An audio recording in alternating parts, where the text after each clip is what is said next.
This week I have been extremely busy, so I thought it would be a good idea to talk about words and expressions that we use when we are busy.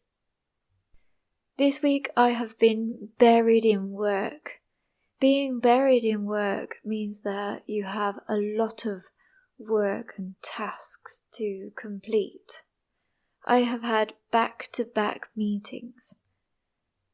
That means that the meetings have been one after the other, and I haven't had a lot of breaks in between them.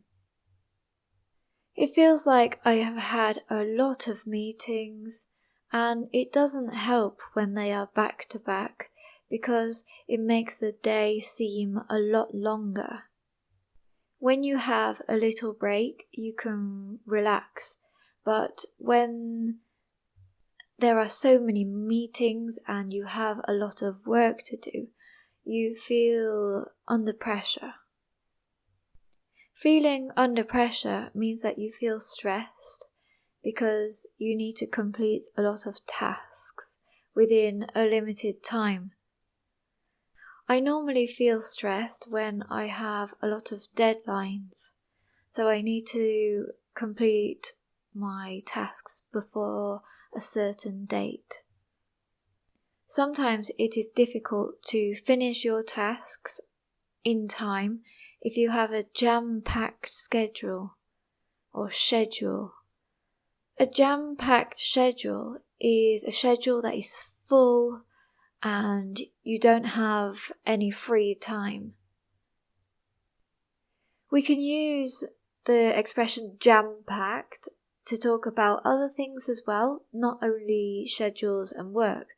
For example, I went into the shop the other day, but I didn't buy anything because it was jam-packed and I got a bit anxious.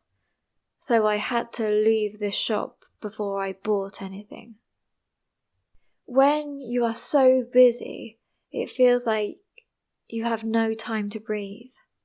No time to breathe is an expression that we use when we are feeling so busy and we don't have a moment to relax.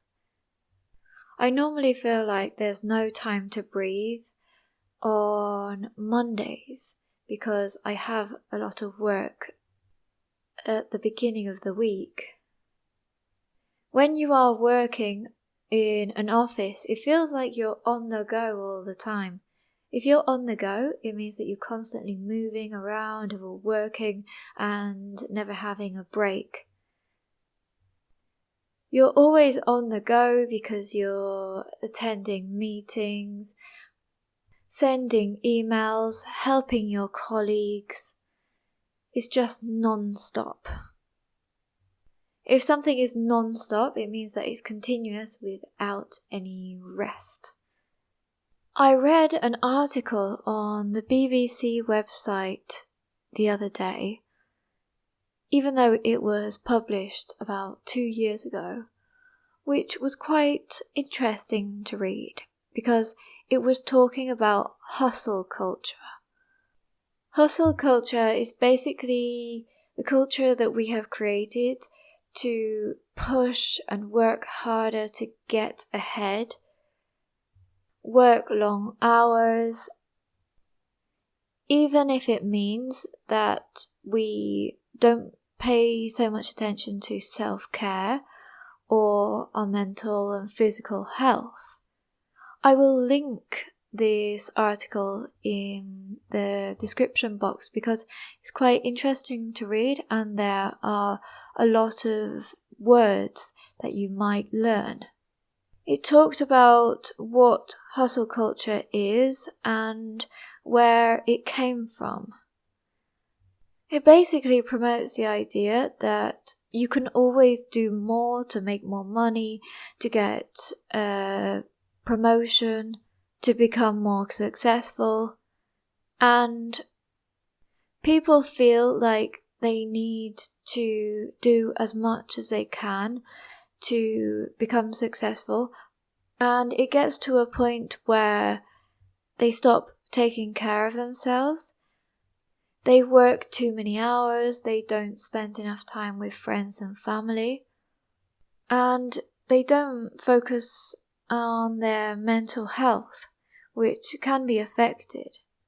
It talked about how this changed in the pandemic era because people had time to think about whether it was actually worth it.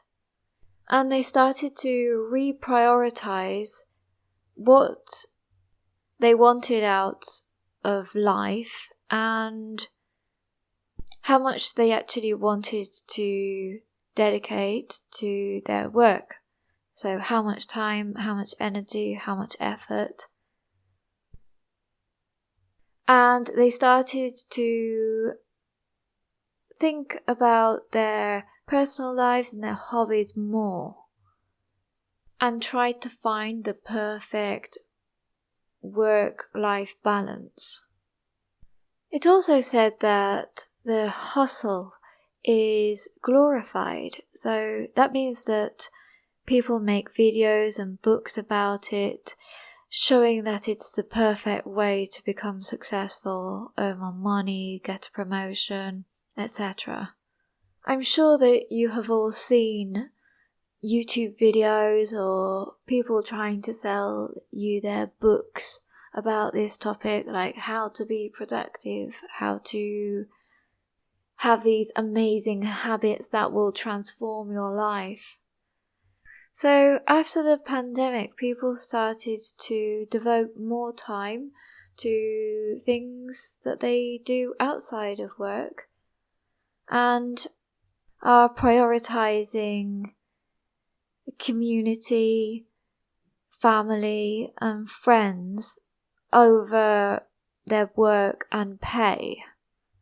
Apparently, working from home played a big role in this because the workers had more control over the hours they spent at work and their routines.